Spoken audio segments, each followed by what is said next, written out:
वकील साहब, जानना चाहेंगे जिस तरीके से ईद इस बार कोरोना महामारी के इस समय में आई है और इस समय में लॉकडाउन चल रहा है, ऐसे में तमाम आवाम को क्या संदेश देना चाहेंगे? सबसे पहले तो मैं अपने मुल्क के हर बाशिंदे को इस पुरमसरत मौके पर ईद की मुबारकबाद और इस चैनल के ज़रिए यूपी ब्लॉग यूट्यूब के ज़रिए सभी देखने वालों को मेरा आदाब। और जहाँ तक संदेश की बात है, मैं अपने मुल्क के हर बाशिंदे को, हर अपने फ़ेलोज़ को, मुस्लिम फ़ेलोज़ को ये संदेश, ये मैसेज देना चाहता हूँ कि इस ये महामारी जो है हमारे हिंदुस्तान तक ही नहीं है बल्कि ये पूरी दुनिया में फैली हुई है। इसने बहुत ही बुरा रूप धारण कर लिया है। लिहाजा इसको मद्देनज़र रखते हुए जहाँ हमारा हरम मुक़द्दस खाने काबा बंद, तवाफ़ बंद, जहाँ मज़ार मुक़द्दस मौला अली शेर खुदा बंद, जहाँ हमारी नमाज पंजगाना बाजमात बंद, जहाँ हमारा जुमा बंद, उस जुमे के लिए इतनी ताक़ीद की गई है कि ए मुसलमानों, जब तुम अज़ान की आवाज़ सुनो तो अपने कारोबार को तर्क करके मस्जिद की तरफ दौड़ पड़ो। लिहाजा हम चूँकि कानून का पालन करते हुए इस महामारी को देखते हुए शासन प्रशासन और कानून को मद्देनज़र रखते हुए हमारी जुमे की नमाज़ें बंद हैं। अब आई ईद, तो मैं यही संदेश देना चाहता हूँ अपनी आवाम को कि भाई अल्लाह के वास्ते इस ईद को प्यार से मनाएं, घर में मनाएं। कहीं ऐसा ना हो कि मकतूल भी हम और कातिल भी हम ठहरें, हमारी औरतें निकल के बाज़ारों में इस तरह से भीड़ जुटा लें और वापसी में कोरोना को साथ ले आएँ। ख़ास तौर से औरतों में इस चीज़ की कमी है समझने की। वैसे माशाल्लाह से अब औरतें भी हमारी काफ़ी समझदार हो गई हैं। तो मैं यही मैसेज देना चाहता हूँ कि जो भी मेरी इस यूपी ब्लॉग के ज़रिए या यूट्यूब के ज़रिए मेरी आवाज़ को सुन रही है आवाम, वो अपने घरों में ताक़ीद करें कि ईद मनाएं मगर एहतियात के साथ, भीड़ ना लगाएं, मास्क लगाएं, सैनिटाइज़र का इस्तेमाल करें। और कहीं ऐसा ना हो कि औरतों को निकल के और वो इतनी भीड़ में चली जाएं कि कोरोना को घर में ले आएं। चूँकि सबसे पहले अगर हम हैं, हम ज़िंदा हैं तो हमारा मुल्क ज़िंदा है, हमारा मुल्क ज़िंदा है तो हमारा दीन ज़िंदा है, और अगर हम नहीं होंगे तो ना मुल्क है ना हमारा दीन है। लिहाजा इस चीज़ का ख़ास ध्यान रखें कि भीड़ से बच के ऐसा ना हो कि ये इल्ज़ाम हमारे सिर आए।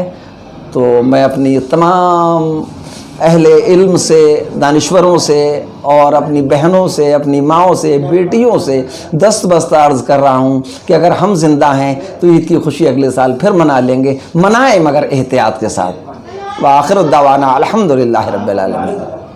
वकील साहब, जानना चाहेंगे जिस तरीके से इस बार लॉकडाउन और वैश्विक महामारी के बीच ईद का त्यौहार आ रहा है, ऐसे में आप मुस्लिम आवाम को और देश की आवाम को क्या संदेश देंगे? देखिए, ये तो पूरी दुनिया में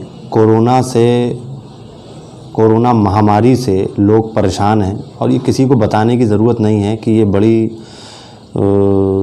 दुखदाई मामला है।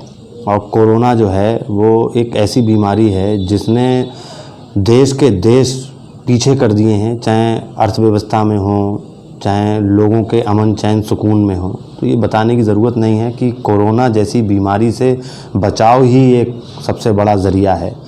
तो हर बार हम लोग ईद जश्न के साथ मनाते हैं। मेन चीज़ इबादत है। जो हमने रोज़े रखे, कल अलविदा की नमाज भी पढ़ेंगे, फिर ईद की नमाज भी पढ़ेंगे। तो इस रोज़ों को रख के, इस इबादत के महीने को हमने खुदा से हर नमाज में, हर सजदे में ये दुआ की है कि ये ऐसी बीमारी कहीं हमारे घर में, हमारे कस्बे में, हमारे प्रदेश देश में ना आ जाए, इससे हमें बचाया जाए। तो ऐसे ही मैं आपके चैनल के माध्यम से अपील करना चाहता हूँ अपने कौम के दानिश्वर लोगों से कि वो इस ईद में एक तो बहुत ज़्यादा शॉपिंग ना करें और बहुत ज़्यादा जश्न के साथ इसको ना मनाएं।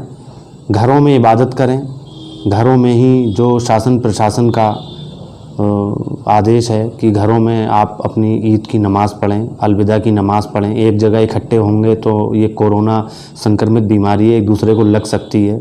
तो गुजारिश करना चाहता हूँ मैं कि ज़्यादातर सोशल डिस्टेंसिंग बना के रखें, मास्क लगाएं, हाथों में ग्लव्स पहनें, हाथ बार बार धोएं अपने, और ज़्यादा लोगों से मिले जुले ना, बाज़ारों में भीड़ ना करें, ख़रीदारी के लिए बिल्कुल ना निकलें, क्योंकि इसके आगे बहुत ईदें आएंगी इंशाल्लाह।